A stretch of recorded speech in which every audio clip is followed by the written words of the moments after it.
above the expected move. I know Gamma Max moved up a little bit in the overnight. So I think we technically closed below it. Yeah, looks like we rejected off of it right before close. 78, 76. Oops.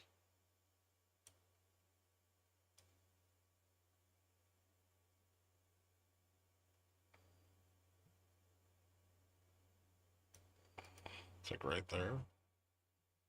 76.65, sorry.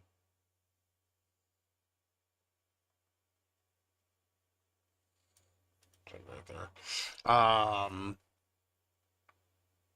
Yeah, pretty impressive. Squeezing out the calls into the end of the day.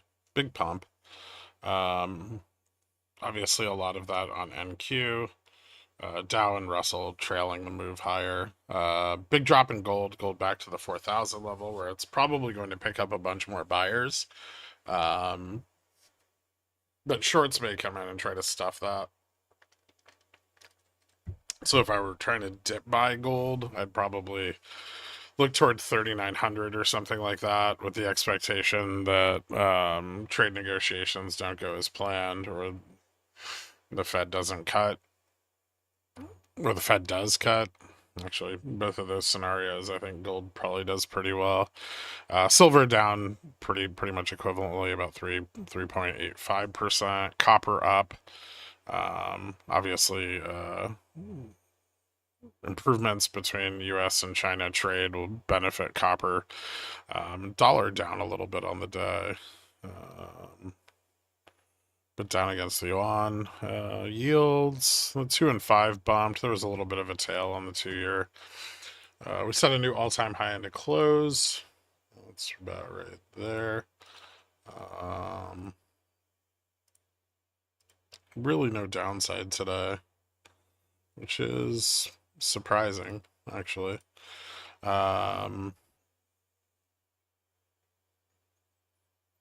But this is getting rather overextended and pushing up into where Gamma Max is on the index. So unless that's risen substantially, it's probably not going to be a good thing. Yields at the top end of the curve down, dollar down. Correlation continuing to push down. Obviously, we have tech earnings this week, so there's a lot of underlying volatility that everyone wants to go long on in the individual equities, especially since we don't have any government data. The earnings calls there will be very important, and implied moves for earnings are going to be very wide. However, 3-month correlation is pretty flat. 3-month correlation not changing much. So a lot of this positioning, short dated, likely targeting earnings. Overall commodity index down slightly. 3-month correlation not quite bottomed out on the daily, but getting pretty close. Bond volatility is just complete shit.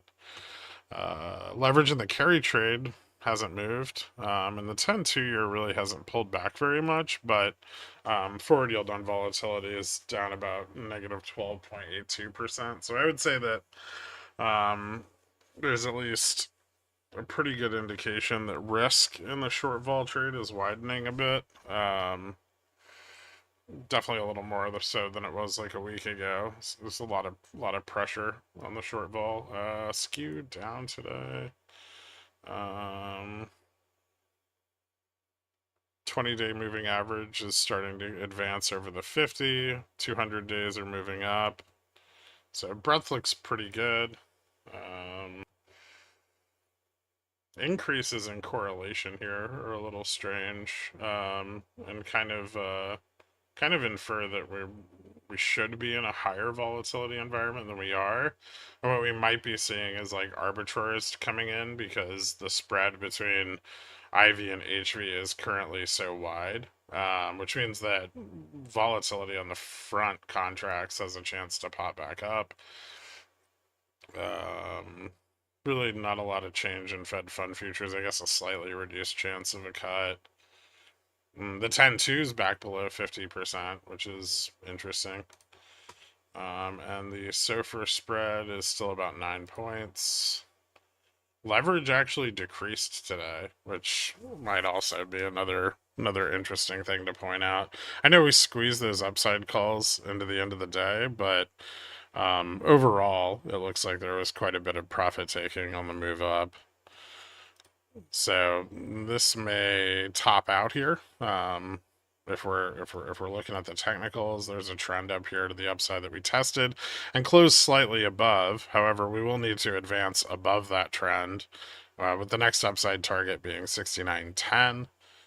It's kind of just like a pie in the sky target. It doesn't really mean anything, but um, important level to note for now, I guess. That was like a target from a few weeks ago. So that's out there, and then above that, 69.67. So those are the two targets out on the monthly. I would say if October closes anywhere up here, we do have the end of the month at the end of this week. It's very likely that we'll get a bullish continuation into the start of November. And then I would look towards mid-November for a pullback. However, that does mean that all of the macro shit, FOMC and PMIs and the trade talks between Xi and Trump have to go well. If they don't, October could still close substantially lower, but probably still above 6,600. So maybe if you're afraid of that outcome, and you don't want to just be pure long, there's an opportunity to get like out of the money put spreads, with a little bit of theta, looking for a pullback into these gaps. This run to the upside is obviously ridiculous. You know, there were no problems back here, and we were already topping out at 67, 64. Those problems are now still unresolved, but we're, like 200% or 200 points higher. So, this is I would say this is probably a bit overextended for a bounce. And then beneficiaries today. Looks like Amazon did okay, even with the 30,000 job cuts announced for tomorrow. Tesla doing well. Google, Microsoft, Meta, all killing it. Qualcomm up about 11%. So pretty much everything with earnings, just pumping the fuck out of the Mag 7. And we're running out of room to pump the fuck out of everything. So we'll see what Gamma Max moves up to, and that should give us an upside range for tomorrow. Oh, we're so overextended. There's less short volatility risk, but we're still massively overextended.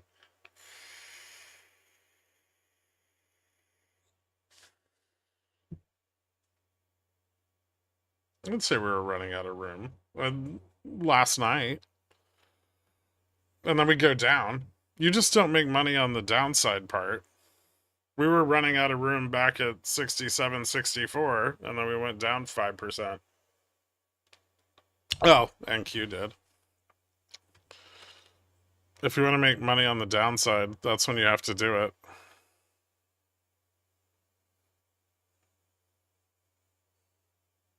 Impossible? All I buy is puts. We'll buy them better.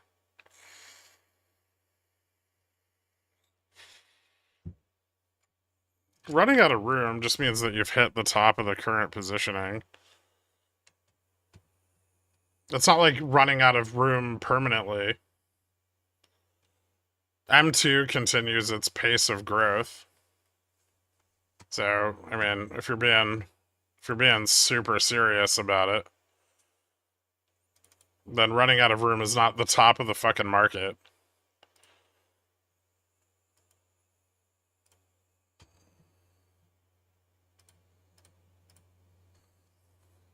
Alright, you have positioning, move up into the top of it, out of room. Yep. Alright, hold on a second.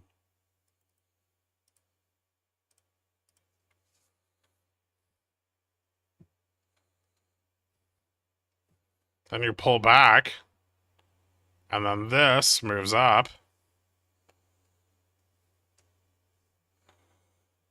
And then there's more room.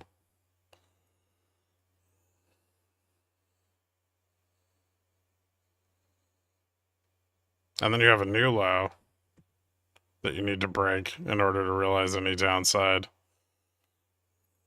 So when I say we're running out of room, I mean locally we're not going up a lot more. But if the market pulls back at all, any pullback, even if it's just intraday, that opens up more room to the upside.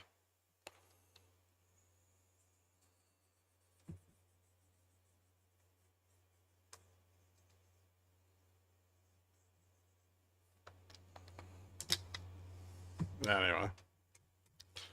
Not today. I said not this week. I don't know what the fuck you guys expect. Either the Fed doesn't cut or Trump and Xi's talks, but until then, up and flat.